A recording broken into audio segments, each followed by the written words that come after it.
Hey guys, today we're going to practice converting improper fractions to mixed numbers. Remember that an improper fraction is one that represents an amount greater than one whole. For this assignment, you only have to do the even-numbered problems, so I've highlighted those here. Okay, let's look at problem number 2. 19 halves.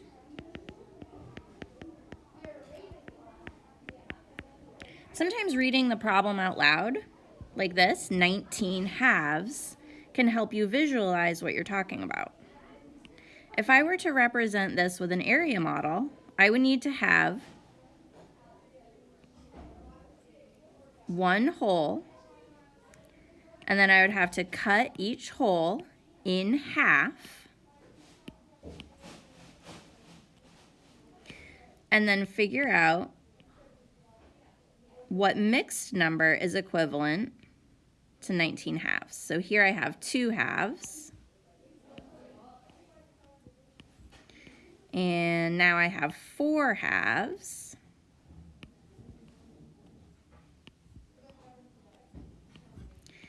and now I have 6 halves,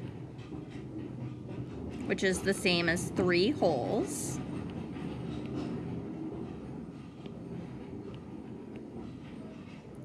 Eight halves, or 4 wholes.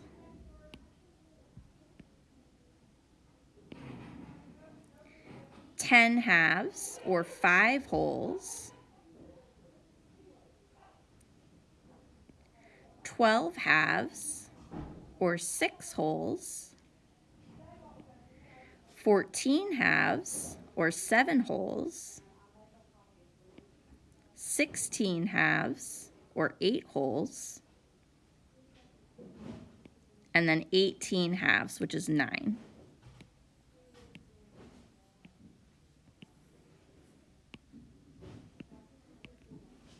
So 18 halves plus one more half will give me 19 halves.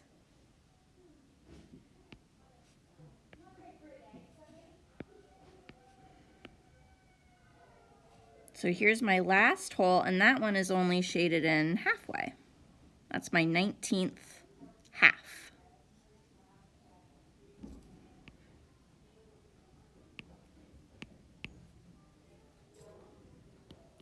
This is half number 19.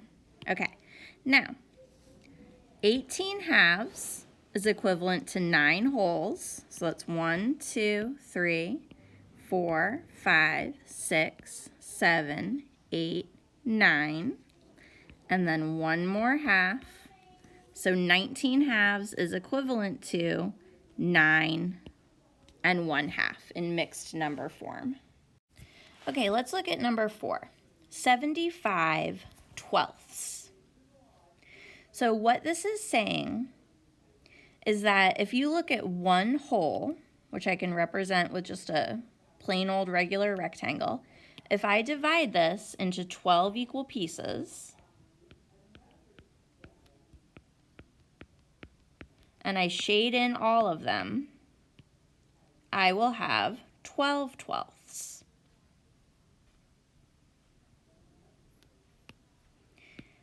How many more holes would I need to make in order to keep skip counting by 12s and get all the way up to 75 or close to 75 twelfths? So if I have another hole, that would get me to 24 twelfths. If I add another hole, that would get me to 36 twelfths. If I keep going, now I'm at 48 twelfths. When I add another one, now I'm at 60 twelfths. Now I can add one more.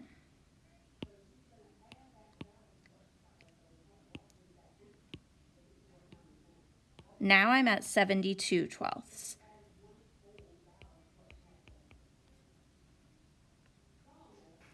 Now I'm going to add So let's see, that is equivalent to 1 whole, 2, 3, 4, 5, 6. Now I'm going to add another whole, but instead of 12 twelfths, this one is just going to have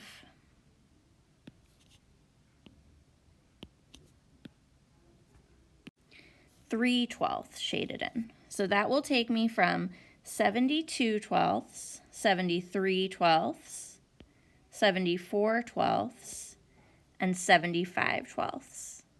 In mixed number form, that is equivalent to 6 wholes and 3 twelfths. And I can reduce that to 6 and 1/4. For number 6, we're going to solve 52 tenths. Now, I can read this as a division expression. 52 divided by 10. Now, dividing things by 10 is easy because I can simply move my decimal point over 1 spot to the left. And so 52 divided by 10 is the same as 5 and 2 tenths. I can write 5 and 2 tenths as a fraction like this. So that one's pretty easy. I really don't need to draw out an area model in order to solve that. Let's learn a faster and more efficient way to convert this without drawing an area model. Drawing all those area models gets very tedious. So instead of doing that, we're going to use division. 39 fourths can be read as a division expression. 39 divided by 4. I can come off to the side and work that division problem. 39 divided by 4 is 9, my bad.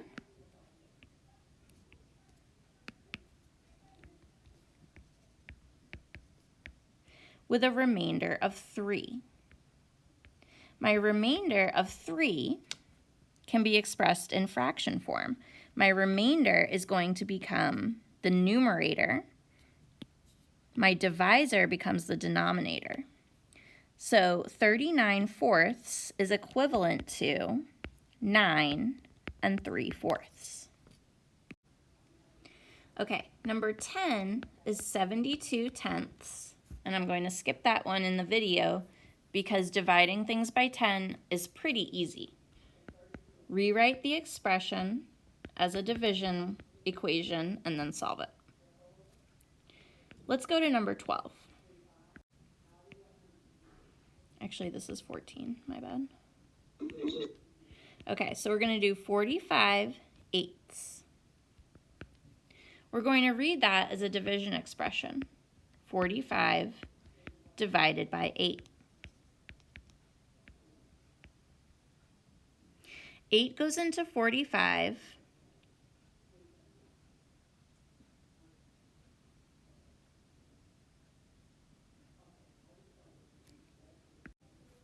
Five times. 5 times 8 is 40. That leaves us with a remainder of 5. I'm going to express that in fraction form.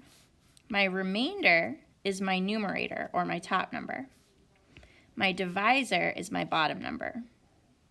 So 45 eighths is equivalent to 5 and 5 eighths.